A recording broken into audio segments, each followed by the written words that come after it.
এগুলো কি বলুন তো, এগুলো হলো কুমড়োর বীজ, আর মিমি তো এটাতে কালার করে দিয়েছে। তো যাই হোক, এগুলো হচ্ছে কুমড়োর বীজের ভেতরের সেই সাদা শাঁসটা। তো কুমড়োর বীজকে শুকনো করে এভাবে ছাড়িয়ে নিয়েছি, ভেতরের শাঁসটা ছাড়িয়ে নিয়েছি। তো একে পেস্ট করে পেঁয়াজ দিয়ে কাঁচা লঙ্কা দিয়ে বড়া বানাবো। তো এই রান্নাটা আমি আমার শাশুড়ি মায়ের কাছ থেকে শিখেছি। তো কেমন করে করছি চলুন দেখাই।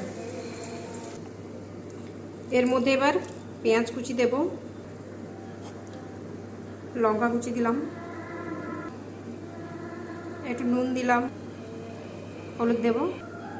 এরপর এটাকে সুন্দর করে মাখিয়ে নেব।